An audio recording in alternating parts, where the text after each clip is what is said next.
the Allison Arngrim Show, and I'm Allison Arngrim. Some of you may remember me as the evil Nellie Olson, but tonight I'm Allison Arngrim, and this is the Allison Arngrim Show. And here on the Allison Arngrim Show, we talk about things that make you feel good, the TV shows and the movies that made us feel good, and the people who made them, and people who are doing things now to make the world a better and more interesting place. Well, I don't know how good you're going to feel after this interview, but boy, is it going to be interesting. And he may have some good news for us. We had Mr. Stanley Goldman on the show before, back in 2019, when we were still in studio before a pandemic and before many, many interesting things that have happened since. And he was here for his incredible book, Left to the Mercy of a Rude Stream. And the book is still fabulous and still available. And we'll talk about that. But he's over at Loyola, in fact, teaching a class on law and genocide. He's had quite the career. He's a tenured professor of criminal law and evidence at Loyola. And he has also worked in news and media, everything from Fox News to New York Daily News, CNBC, CBS, King World, you name it. But he has written a book about the Holocaust, about his mother's experience in the Holocaust, and very interesting stories involving Himmler. You will not believe it until you read it. And is also an expert on the subject of genocide. And considering everything that's happening in the world, it's like, oh, it's time to call Stanley again. Welcome to the Allison Arngrim Show, Stanley Goldman. Oh, always a pleasure. It's really nice to see you again. It is good to see you again, because here we are Zooming. Well, we've done some stuff in studio, but we love in the Zoom. A lot of people are out of town or across the country on the road and say, well, I can Zoom in and be on the show. So it's like, Zoom is still with us, even if we have a safe day in the studio. So how the heck have you been? And how is the book doing, and where are you working now? I'm still a professor at Loyola Law School, where I've been teaching for years, and I'm teaching, criminal law in the fall, and I teach a course in law and genocide in the spring, along with a course in evidence. So when I'm not talking about murder in the criminal law class, I'm talking about mass murder in the genocide class. So I live just an upbeat life. It's just, it's fun. Yes, it's very relaxing. Not the things you discovered in writing your book, Left to the Mercy of Rude Stream, about your mother, was just amazing. I mean, one, the fact that she survived through a series of events that, as you're reading, you're just going, that can't, it did happen. No, wait, she's not going now. And then she got out of that one. So it's mind blowing there. But then the whole backstory of why she was able to get out, it's just mind blowing if you can explain how that happened. Well, there's several. Nobody survived those 5.5 years, 6 years almost in my mother's case, without amazing strength, both psychological and physical. And although my mother was 4'11", she was, I mean, when she was elderly and being cared for by nurses, they would describe her. I remember one nurse described her. I came in one day and they described her. They said, your mother's the strongest person I've ever met. I said, oh, yes, she's very, very emotionally strong. She wouldn't have survived without it. And they went, no, physically. This is my 86-year-old mother who didn't want this 6-foot-tall nurse to take her somewhere. And when the nurse refused and insisted on taking her, my mother, who was paralyzed completely on her left side, but still had use of her right side, took her 4'11", 90 whatever pound frame, her right hand, grabbed the nurse around the bicep and squeezed it. And the nurse said, that was the most pain I've ever experienced in my life. It's as if somebody put my arm in a metal vise and started to tighten, and I dropped your mother because I couldn't take the pain. So you ought to be psychologically prepared to survive. And my mother survived on hatred. She wasn't going to let those, as she would say in her own words, I can do my mother quite well after living with her for so long. I'm not going to let those damn Germans win. She said that during the war, according to people I knew who were with her. She said it after the war about not dying because the Germans were paying her a reparations check every month. And she would say, don't worry, Stanley, I'm not going to let those damn Germans off the hook from sending me my check every month. That was exactly the way she sounded and exactly what she said. So it was anger that let her survive. And also a certain amount of luck. You'd, strength of physical, emotional, not enough. And at every moment in time when you'd think my mother was on the verge of being killed, some small thing would intervene, and sometimes it was her agility of mind that let her take advantage of it, and sometimes it was just circumstances far beyond her control. And the bizarre title to my book, Left to the Mercy of a Rude Stream, is a paraphrasing of a line from one of Shakespeare's plays. It's about the flotsam and jetsam of history, the fact that these, there's little cardboard can float on the gets moved along a little twig with the mercy of history. That's what the line is about. It's the mercy of history. You're being dragged along with it. In many ways, she certainly was. Sure, she survived so many things that at one point she was in a factory where they were enslaving people, and everyone was being bombed, and they kept not getting hit by the bombs, and she kept surviving when they were hit by anything, to the point that the guards got scared and said, "It's that woman." The guards woman. started to treat her like a kind of lucky charm. They wanted to be near her because bombs would explode from the place, literally on the factory grounds, and these are bombs being dropped by the Allies, I may tell you, of course, because my mother, I'll tell you one quick story, but one of many. My mother is in Auschwitz. Yes, she's there. She's not only there, she's in line to the gas chamber. She's not only in line to put the gas chamber, but she's on the steps. And I have this not only from a woman who was with her, who told me that story, who lived long enough to tell me, but I have it from a woman who was with my mother, who I never met, but gave a testimonial to the Holocaust Museum in Israel, and I was able to find the testimonial. And they described the fact that they and a few other women in the line, there was a line of women going in, they were on the very steps about to go next. And as the woman in the testimonial described, 2 minutes later, I wouldn't be here. But instead, the line gets cut off right in front of my mother, literally just right there. And a whole bunch of Polish Jewish women are taken off. They're given clothes, obviously just worn by people who are no longer alive. They're put on a train. The doors of the train are shut. They ride slowly, 3 days, 3 nights, no water, barely any air, no food. They have no idea where they're going, what's going on. Finally, 3 days and nights, train stops. They open up the doors. They're in the middle of Berlin. What are we doing in Berlin? There was a factory there that needed workers. They had sent word to Auschwitz that they wanted workers, but we want non-Jews. I didn't write this in the book because I didn't have any support for it, but my mother's group of women were placed in what the barracks, which were called lagers. They were placed in a lager that had been occupied by non-Jews, in fact, Roma, gypsies. Matter of fact, it was referred to as the gypsy lager at the time. Okay. The inmates referred to it as that, as did the guards. The prisoners referred to it as, and so I think when they cut the line off and took all these Jewish women away, I'm not entirely certain the guards knew they were Jews. So what I describe is the fact that they arrived, and all of a sudden the factory ended up with Jews, and those Jews ended up still alive. That's those moments when she was being bombed in the factory, and the factory being in Berlin. She was there for 9 months in this factory working in Berlin, and this constantly being bombed day and night, day by the British, nighttime by the Americans, and wherever she was, the bombs wouldn't fall.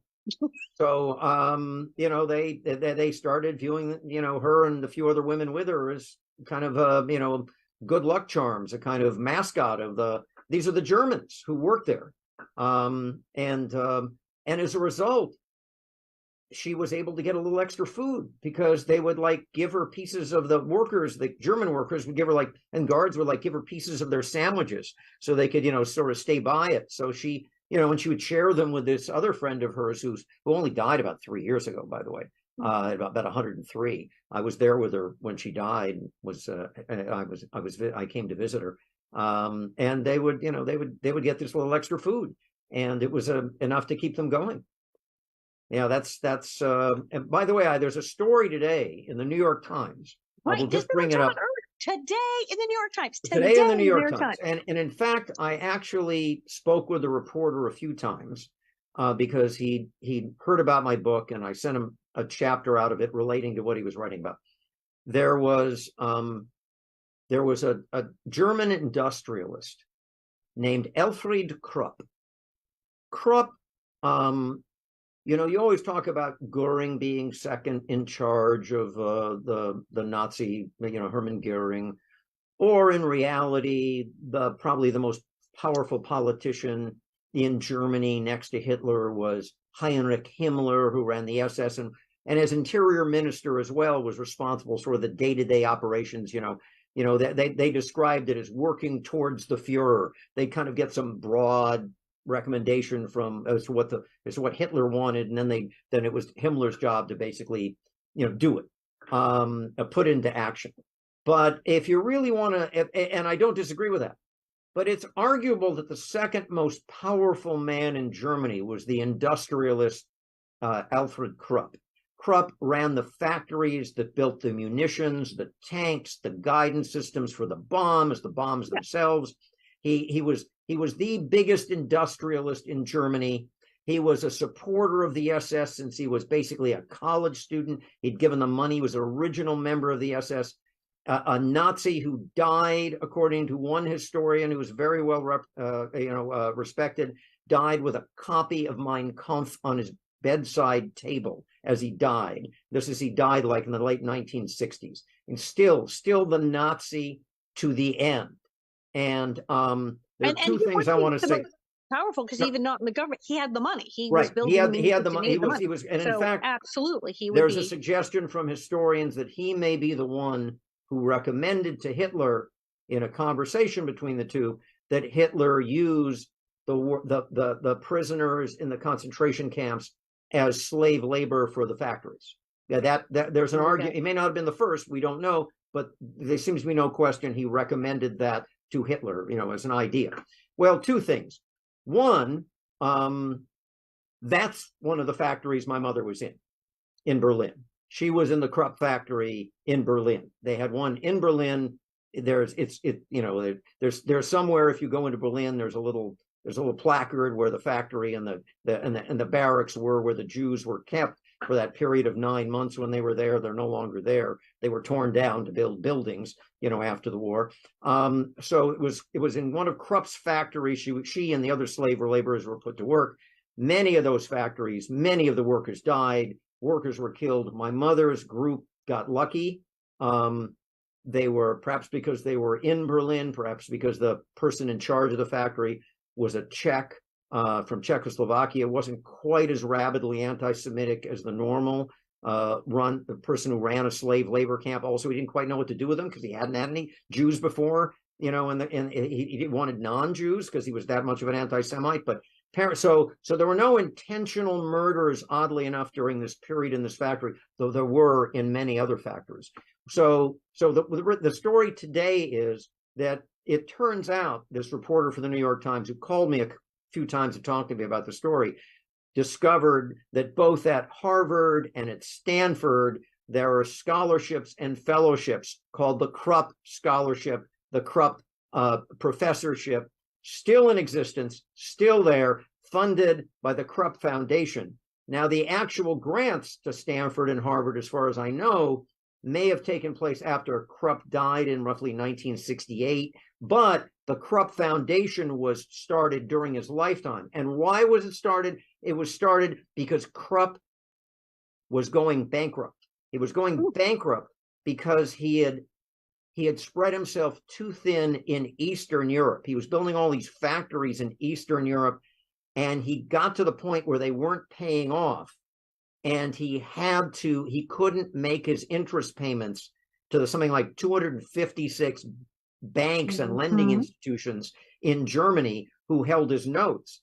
So the only way to get around this was to restructure the company and declare a significant portion of it a foundation. So it's this foundation It's an old used by trick. this Nazi that are actually the Krupp Fellowship, the Krupp Professorship at these universities. Mind you, the interesting enough, the reporter one day called me from the road, to talk about the story. And I said, "Where are you right now?" He said, "Oh, I'm driving by Princeton." "You mean Princeton with the former Woodrow Wilson School of Business? And they took his name off because he was a racist? That School of Business?" And they said, "Yep, I'm driving right by it. And here we've got Harvard and Stanford, without any hesitation, no footnote to the fellowship. This is, by the way, money from one of the most powerful Nazis, who ran, had 100,000 slave laborers working for him. I mean, during the course of the war, 100,000 total. By the end And of the foundation trick, I mean, that's the oldest trick in the book. Right. Is people who have a lot of money and are running out of money because they ran up too much debt go, I have a charity. Look, I have a charity. I have a charity. Yes, starting a nonprofit is an old trick. So yeah, no, but that's it again. It is mind blowing. We see that. I mean, today in the New York Times, not last week, not 20 years ago. Today. Yeah. And I remember reading about how after the war there were scientists that our government, our military wanted to talk to, so they went, they're Nazis. Well, let's have them come over anyway. And the number of people were great big openly Nazis who were embraced by the U.S. and the United States and government. Krupp, by the way, the Krupp I'm talking about was convicted at Nuremberg. He was sentenced to years in prison, and after serving 3 years, he was released by the American who ran it because they thought it would be more important, and all of his property was taken away. One of the penalties at Nuremberg was he lost all his factories, he lost all his money, he was sent off to prison. 3 years later, the United States representative who was running that area ordered him released and ordered all his money given back to him. So the point was, not 9 years later, he was the richest man in Europe. Taking his money back, he was the richest. And part of his penalty was, we take all your stuff. Right. And a few years later, the Americans gave it back to him because they said, "We're giving it back." Well, they were trying to fight the Russians, and they figured, well, this guy's was a clever businessman. We can use him the same way they used Werner von Braun during the NASA. And by the way, there are places at NASA not only named after von Braun, but I'm not certain that there might not be a place named after Krupp as well. I'm trying to remember but I'll have to think about that.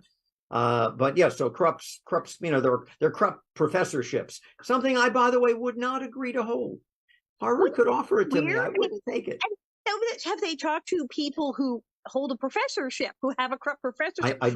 Honestly, I don't know. I don't know. Are there Jewish professors who are sitting there with a Krupp professorship? I don't know. But it might as well be, in my opinion, the Hermann Goering Fellowship. Yes, it's absolutely no different. Or pick Nuremberg. pick Jefferson Davis. You might as well have a Jefferson Davis scholarship at Harvard, because we're talking about a mass murderer of racist dimensions who never either, not even apologized, no less, but still was a believer in their cause. Is there something that, I mean, it's always astounding to me that Nazis just don't go away. It seems if it's a long time ago. No, they're not going away. No. What is it about Nazis that so many Americans and people like this, well, he's a businessman or he's a scientist, that people want to embrace Nazis? Because we look historically that after war, many people who were indeed powerful Nazis and completely unrepentant were absolutely embraced by the United States and other countries. And we see now people who are spouting Nazism, anti-Semitism, and all sorts of things, sometimes apparently for attention, and other times because they really believe it. What is it about this that we have people who seem to really, really like Nazis? Because I don't get it myself. It's a simple answer. There's something in the makeup, the genetic makeup of human beings, that needs an answer to mysteries. And I suspect this is very Darwinian. I suspect those who were able to discover, the answer to a mystery were able to survive and pass whatever unusual gene that is that desires to find the answers out to things, pass those on when people who had no such curiosity perhaps didn't get the food or didn't discover it was a creature they wanted to get away from soon enough, and so their lineage died out. Others, so that there's something about us that insists on explanations, and the simpler the better. And so you take QAnon, and you look at the QAnon, their language, everything about them. It is classic, absolutely classic. And I said this when it first emerged, before I didn't hear it. All you had to do was listen to it, and you knew this is classic anti-Semitism that really began to, this particular brand of anti-Semitism has been around a long time, but it really got its engine going in the mid 1800s. And that is the business that the Jews are running everything. We can name, all they've done with QAnon is take the word Jew out and referred back to it subtly. There's a group of elitists who are running it. This group, we were talking before you came on, this group in Germany who just tried to take over this group in Germany, and I was reading about it. It's like, okay, there were like 25 people arrested, and they were going to stage a whole insurrection and kill some people and blow up buildings and whatnot. And they got those people, but they had a guy, a Prince Heinrich, who they call Prince, and is like running a little tiny country in his yard. And it's all very weird, and it sounds like a bad movie, because as bizarre as it was, they weren't saying, oh, we want to take Germany back to the 1930s and have that. No, they want to go back to 1918, to the time of the Kaiser. That's and right. They believe that the whole government of Germany, since the Kaiser, is illegitimate, and the guy they're carting around who they say is a prince, it all has to do with the Kaiser's family. So they're going back before World War II. They're going to, and I was like, what insane, bizarro, bad movie plot is this? It's all Why over the internet. And that is that this belief that some unknown, not easily identifiable, sometimes identified by them, but corporation, bunch of individuals are running the world. This group believed that the German government wasn't really running the country. It was this group of this elite group behind them. There's a reason why you can't understand why things are going wrong. There's a reason why things have gone south for you. It's not your fault. It's this secret other group we have to eliminate. And the trouble is, the Jews always seem to be attached to it. Now, look, Dave Chappelle, yes, there's a lot of Jews in Hollywood. You know why? Because at the time movies became a big deal, there was a big wave of Jewish immigrants coming over from Eastern Europe. And you know what happens with immigrants when they come over? There's certain jobs they can't get. Also, they're really hardworking. So they came over just in time to get into the movie business, which was a fledgling business. And they got comic books are my because other people didn't want to be in the movie. They took jobs. People didn't want to go make movies. And so that is why comic books are my favorite bizarre illustration of this. The comic books were created by a bunch of Jewish writers. Why? They couldn't get work in ad agencies. So they had to go do something that most people didn't want to do. Most writers wouldn't have anything to do with these comic books. What are you, crazy? So it became a joke. I'll tell you now, you think Jews run the world, go to a board meeting of GM. Count how many Jews there are in the board meeting of board of directors of General Motors. You won't exactly, it doesn't look like Hollywood. It doesn't look like a group of it's only a limited number of places. There's only 15 million Jews in the entire world. It's 1.5% of the American population are Jewish, right? It's a very tiny percentage. There are vast swaths of this country that Jews have nothing to do with. Well, there's also Hollywood's kind of visible. Go to a country club or a golf course where very rich people hang out at the golf course and make business deals. There's still places that say, "Oh, I'm sorry, this is an exclusive club. We're restricted." There's still places that will not let Jews be members. Look, I'll give you one example of what I think is blatant, and maybe nobody else agree with me, but what is an example of a history of blatant anti-Semitism and also a subtle kind of anti-Semitism that exists today. There was a true story. There's a ship leaving, with Romanian Jews fleeing the Nazis in World War II. It heads to the U.S. to try to get some freedom, and of course, it arrives. And just like most of the ships, it's turned away. The refugees are not accepted. Not that there was no quota left to admit them.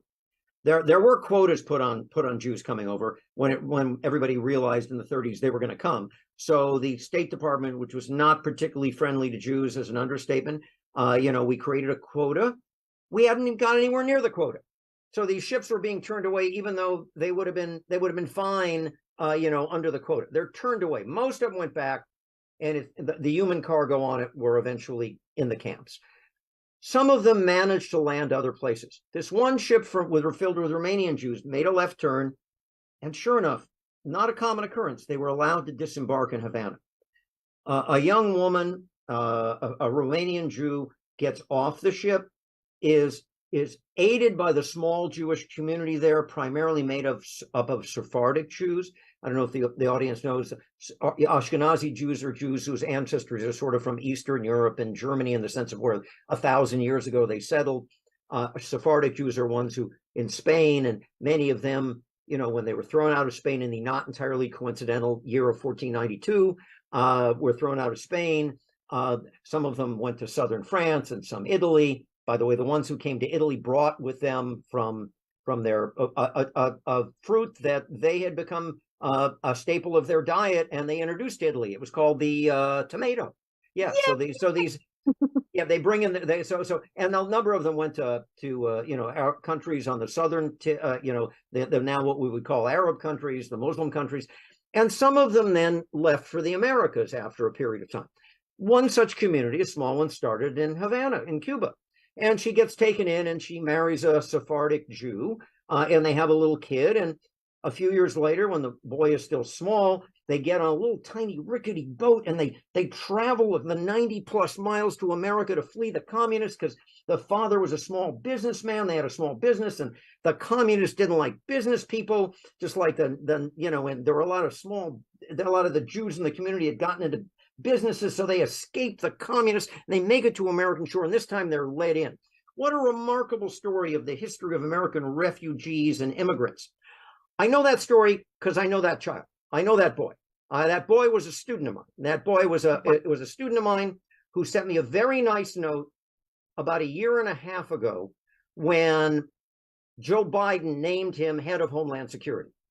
What? Thank me for having taught him. So the head of Homeland Security, Alejandro Mayorkas, is a half Sephardic, half Ashkenazi Jew. Did you know that? I did not know that. No, okay. The whole thing. No, did not know that. And I think this is an example of a combination. I think perhaps and by the way, he's still Jewish. He practices. I think the administration is afraid of indicating who's Jewish and who's not, because it turns out the Biden administration has more Jews in it than any other administration in history. But as Old soon Democrats. as you said Homeland Security and Jew in the same sentence, right away, I knew it. Well, the anti-government groups who are extremely anti-government also tend to be really anti-Semitic, and hearing that the head of Homeland Security is Jewish, they will go nuts right about now. I don't know. I mean, I would bet you the first person they're going to try to impeach, if they try to impeach anybody, is going to be Alejandro Mayorkas, head of Homeland Security. I bet you that's going to happen in the next Congress. If they're going to go after anybody other than Biden, and maybe before Biden, they'll go after Alejandro. Also, by the way, I will say, because I've been hitting the right wing quite hard, I think there is a subtle anti-Semitism on the left, which is becoming more and more prevalent, because I think both sides, which is shocking, because most people say, "Oh, well, the left, they're not anti-Semitic," and then people pop up and say things, and you're like, "Oh, wait, what?" What? Yeah. Alejandro Mayorkas got his job. The administration announced he was going to be the first Hispanic head of Homeland Security. He is. His father's family dates back 600-700 years to Spain. They were living for a long, long time in Havana. But he's a Jew. Not convinced all that many people on the left would agree he's Hispanic if he's a Jew whose ancestry dates back to Spain, especially when his mother was although a refugee from the Nazis, so an Ashkenazi Jew. Maybe I'm selling the left wing short here, but I'm not entirely convinced that would placate them to have Alejandro Mayorkas pointed out to be us, because we're often the strangers. We're often the other. No matter where you are, you can't quite fit in because you're not quite one of us. And I think that's true from both the left and the right today. I think that does happen a lot where you will hear about people, they'll say, oh, well, he's this or he's that. Yes, but he's also Jewish. And you're kind of like it's like this weird disclaimer.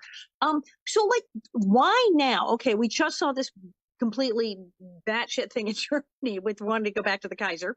And then we've seen this stuff where, as I said, the pop star who was married to the reality TV show lady, but other celebrities who've embraced this to the point of apparently he was being interviewed and they were giving him an out, saying, yes, but you're not actually a Nazi. And he was like, I like Hitler. Yeah. And it's people who feel that saying that, no, it's had financial repercussions. Many people who've made these kind of crazy statements have indeed had their sponsors and various companies they work with say, hey, we sell to the general public, and having somebody say, I like Hitler, it's not really good for sales. We're not going there. So it has had repercussions. And yet people will still continue with this as a public pitch that they're making for some sort of, and it does get attention. By God, it gets some attention in press. Why would someone in 2022, a celebrity who has money, has everything going for them, and doesn't really need to be doing any of this, because it's not just one, but suddenly say, I'm going to go out and pitch anti-Semitism as a thing? Why would someone even want to do that in this day and age? I think they have the bizarre belief that they are the truth tellers. I think they've bought into all the conspiracy theories, the elders of Zion. They just use a different phrase. For those in the audience who don't know that, that was a fake document produced 150 years ago, claiming to be written by these elders of Zion who are really running things in the world.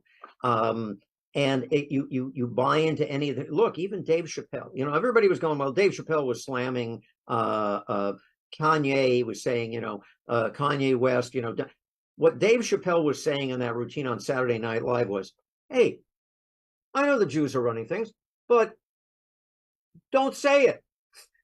Be smart. That's a way, just don't say it. Don't be silly, Kanye. So no, I'm sorry, Mr. Chappelle, but I am not prepared to, accept that as a neutral routine. Brilliant routine. One of my favorite comics. I'm just amazed. So it's the belief, as I said, we brought up QAnon, and one of the things I noticed when QAnon first started was it's technically based on a game. And people who create video games and even just board games have come out and said, it's a game, and even like mentioned like some of the original games. It's kind of like Telephone Operator. They said it's the old bit where you say something completely vague, and the person picks like A or B, and that continues the story. We played a game when I was a kid where it had to do with this, whether the sentence ended in a vowel or a consonant. And I was like, it ended in a vowel, you said no, and it ended in a consonant, you said yes. So what's the story? Is the story about a dog? Yes, because it ended in a G. And literally you would do this vowel, consonant, vowel, yes, no. And the person though asking the questions within minutes was like, so there's a dog, and it went to Oregon, and it had a car, and they've like made up a complete story that does not exist because all you said is yes or no based on that. And QAnon is like that game. And as I said, gamers have come forward and said it's completely that. It's like you write your own adventure game, and they're picking things from it, and then they ask questions. And then if enough people on the page go, yes, that's the right answer, they go, yeah, that's the answer. And they're making it up literally as they go along, like a game. So whatever people sort of want it to be, it is. And of course, it's decided now to be this, because that's apparently what the people playing the game want it. Yeah, and we look for an answer that we're expecting to find, and if we find, and so if you're predetermining what you think it's going to be, you start looking for the number. Oh, that adds up to the total of Donald Trump's name if you have a letter for each number, and we can obviously tell that. I mean, it verges on what we might think is madness, but it makes perfect sense to some people who don't accept coincidence, for example. In the most absurd thing, you can prove any proposition you want if you've got a willing audience. I won't go through so many explanations, but that's how people end up in politics, being successful enough. It's true. So, go ahead. What can we do? I mean, as you said, your class is on genocide and the law and genocide. what do? We believe that in America we have checks and balances, and we have indeed. Some of them have sort of kind of worked, but it's shocking how we've seen how many checks and balances. It's like, well, we didn't really write that down. It was only a suggestion because we didn't think anybody would actually do it. How do we have checks and balances? I mean, Germany in the 30s probably thought they were really organized and had checks and balances too. They were a Many democracy. They were were a democracy. steadfast democracy under what was called the Weimar Republic. And And many people who lived at the time always talk about, we just didn't think they would really go through it. We didn't think it. People at the time said they thought, well, Hitler did that nuts. He said, we didn't get in. People just said, no, they're not going to do that. And people could not believe it's happening. And we believe here in America that we have checks and balances and that we couldn't possibly, but we're seeing a lot of people saying really crazy stuff and acting on it. At the same time, we are absolutely seeing in Europe, and not just Germany, in many countries, waves of anti-Semitism and this active anti-Semitism right. and attacks on places. I mean, we've seen shootings at temples and Jewish schools, which I didn't think I would see in my lifetime. And here we are. And this obviously there's a wave. Why is there a wave now? And how do we protect ourselves against this? I think there is something of a wave clearly in America and in France, where the numbers have also skyrocketed. I think, I don't know why it made the news just this weekend, because it came out in April, and that was the numbers of anti-Semitic incidents in America, have now like officially tripled since 2015. A certain percentage of those are actual violence. A lot of them never get reported. They're in New York. Luckily, they've involved beatings, and there haven't been as many fatalities in those beatings, to make the news. But yeah, no, I mean, look, anti-Semitism is, because the Jews have been around for a while. This is probably the oldest of the hatreds. As a matter of fact, I would bet money on it. This is the oldest of the hatreds, but it's not different than hatreds of others. People who hate you because of your race, your religion, your color, your ethnicity, your nation of origin. These have existed, the tribal hatreds. These have existed for a long time without a name attached to them. And after studying it for a number of years, and geez, it took me 8 years to write this slim book behind me, where all I'm doing is reading books about it. It turns out there are a few different points here. One, psychologically, we're always like genetically bred from the caves, where we're genetically predisposed to fear the stranger, the other, because the other wasn't always dangerous, but you were safer not accepting the other, because when you did that consistently, you didn't get somebody dangerous in your midst. So we're always just pre-programmed to be suspicious of the other. There are 2 points here. One, luckily, this is the good news first, at least part of it, you don't have to do much to convince a person that this guy's no longer the other.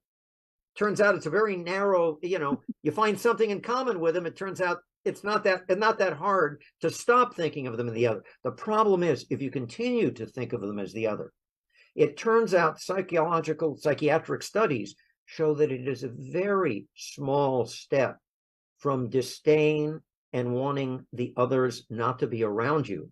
It's a very small step to violence. It's a very small step. And it always begins with words. It begins, as we've seen, as we saw in the 20th century, begins with democracies. Germany was a democracy. Hitler gets in with roughly a third of the vote, but he actually had more than that. There was an election that took place a few months later. His party got 41% of the vote. He gets in, and that's the end of democracy. Turns out, how did he get it with 41% of the vote? This is the part. Well, it's a parliamentary system, and you look. I'm not analogizing Trump to this. I don't want to offend any people who vote for Trump by suggesting that he is Adolf Hitler. I am not suggesting that. Okay, let's get this right. I'm not suggesting that, but Trump gets elected with like 46% or something. So is it like a vote splitter where they're like two guys running on the other side? Well, in any parliamentary system, as we can see, there's more than 2 parties. More than 2 candidates. Boom. Yeah. So there was a third candidate running. Yeah, there were 5 or 6. It's just like any European parliamentary system. But even in America, where we have some third party, Green Party or Libertarian candidates, They're you get just elected, enough. you get elected with a minority. How long did we go? We went through this long period of time where nobody elected had actually been elected with a majority vote. Right. They were all elected with something in the 40s, from Bush through A bunch Clinton, of people. through, Trump. It was a period of time in which, Biden's almost an exception by getting more than 50%. So that can happen. But the danger is, listen to what they're saying. It's always that thing about your mother told you, if a guy tells you something bad about himself, don't go out with him because it's probably true. Believe them when they tell you. Yes. Believe them when they tell you. And it is this. First of all, by the way, inflation plays a big part in this. In the 20th century, we discovered it when people get insecure. That's actually a dangerous point in time. That also, it's that something's gone wrong when you didn't think it should go wrong. I mean, almost, it's like Trump voters thinking, well, there's no way Biden could beat him. So we've been cheated. That's the way the Germans felt about World War I. No way, given all the propaganda in Germany, the West could beat us. The Kaiser, they just came out of there was the flu pandemic of 1980. Right. So there was a pandemic, there was inflation, there was a war, and that. Right. Yes. No, there's nothing familiar about that. And there's a stable democracy that was in some respects very open to dissent, very, very liberal, as they call it, democracy, in the sense of they weren't like locking other people up or shutting newspapers, and they were tolerant of other people's opinions. A great thing to do, except when you do that, you always have to be wary. The human nature is to try to get rid of the other. We've learned the other can be made part of us easily. We've also have to be eternally vigilant, because, as I said, psychiatric studies show there's a small step between deciding someone you want to get rid of, and then deciding it's okay if somebody tells you violence is all right.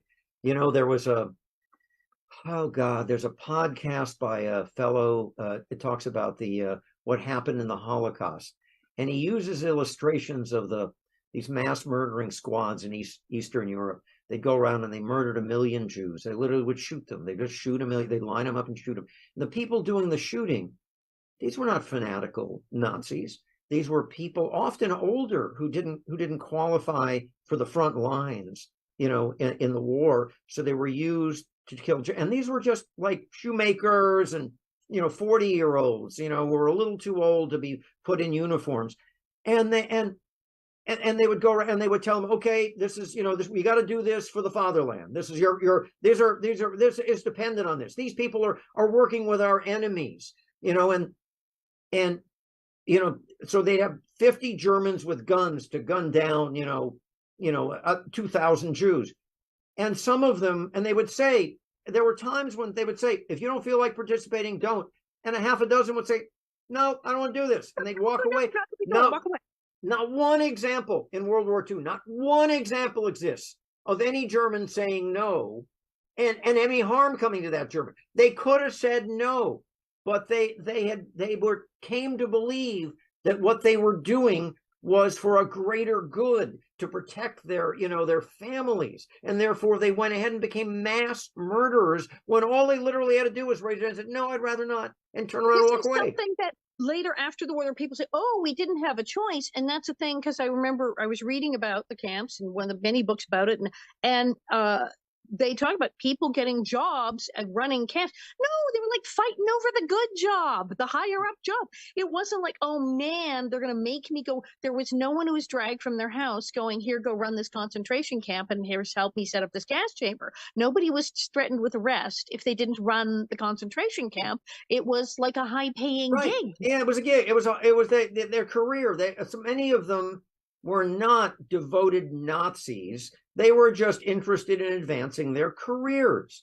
And if they had to do it by doing what their higher ups told them to do, they were perfectly willing to do it. Maybe not the first time. Maybe some of them hesitated, but after a while, it's just part of the job. I was just following orders.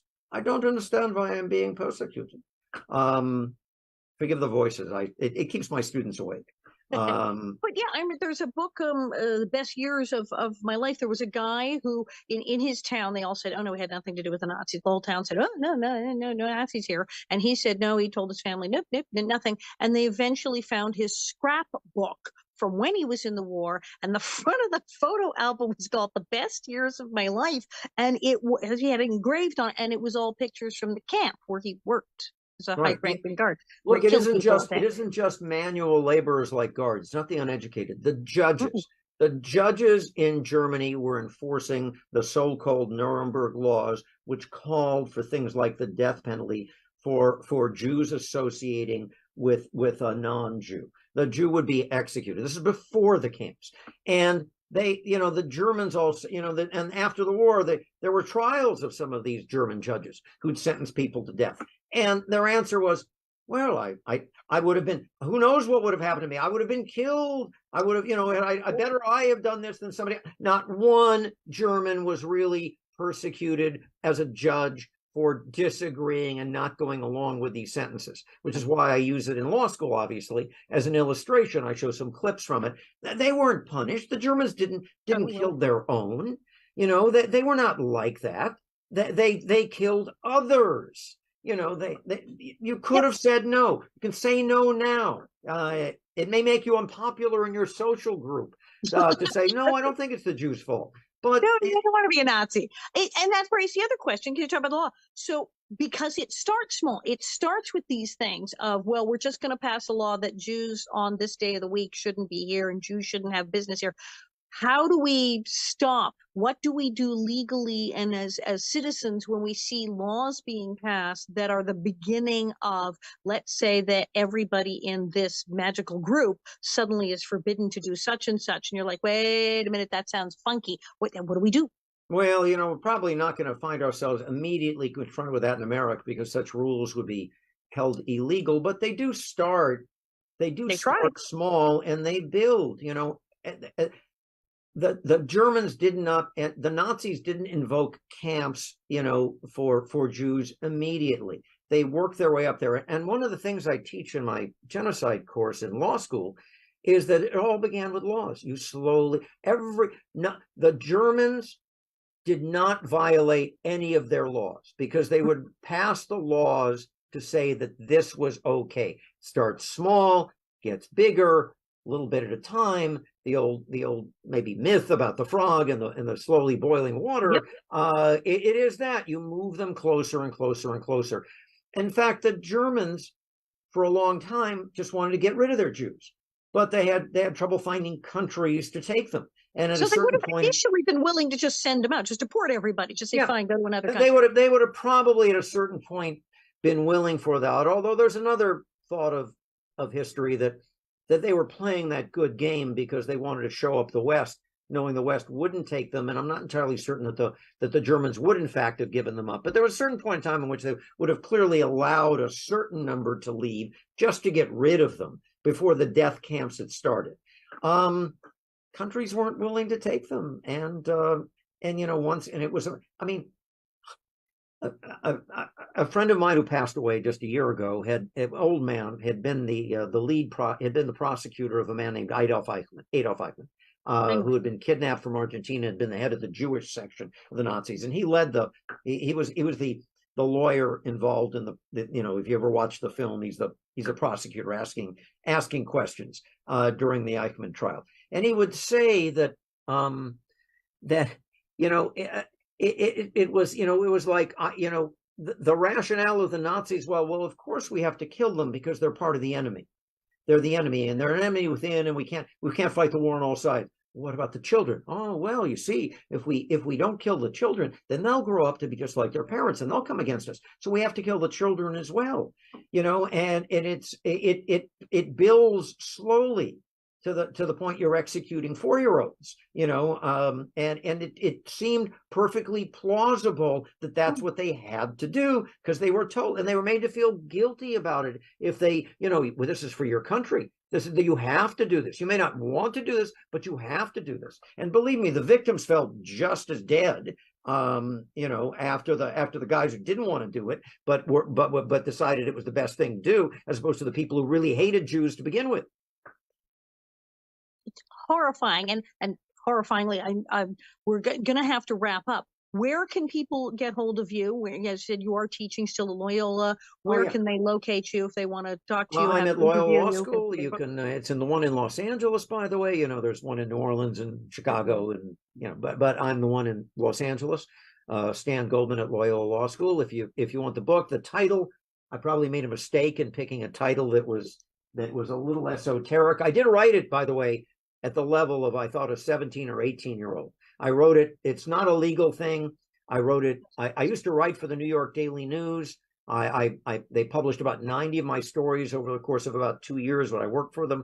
I write it. I can write at that level, and I did for this book. And yet, oddly enough, the only people who seem to write me thanking me for the book are not 17 or 18-year-olds, but 70 and 80-year-olds. So, but really, it was a book It's a intended. marvelous read because you jump back and forth. It's like, okay, present day. Here's Right. why my mother is telling me why she has all the bread in the freezer, Right. and then flashback to here's what was going on when she was getting out of Auschwitz and all this. Right. To It here's is what's going on behind the scenes where this guy's meeting with Himmler, and you're like, wait, what? And then suddenly we're back in the kitchen with you and your mom, and it's like it's you got to read this book.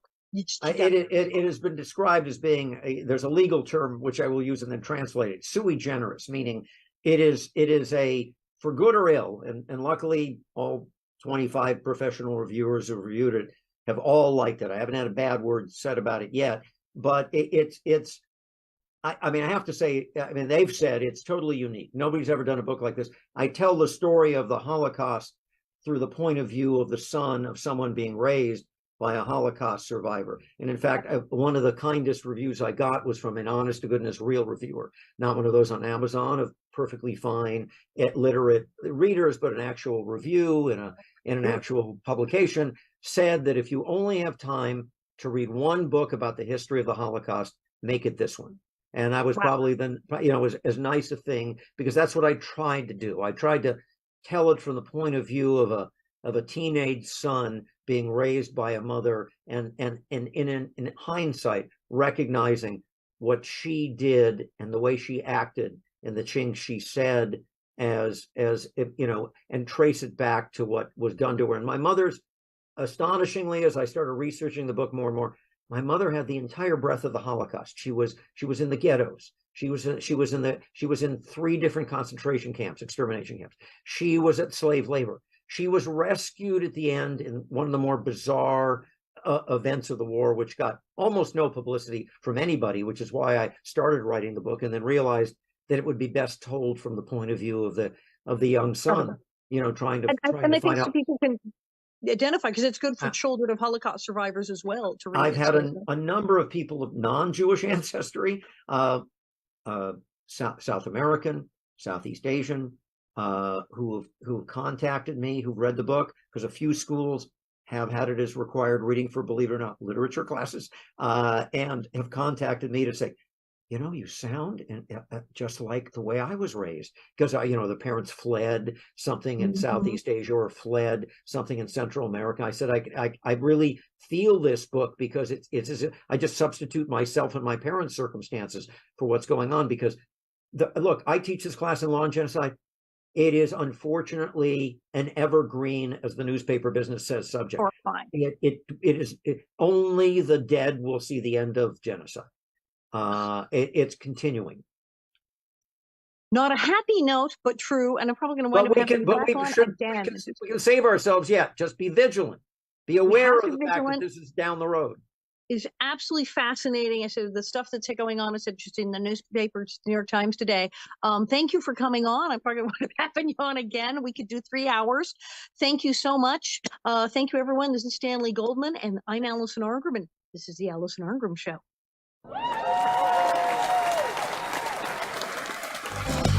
I found my way home across the ground.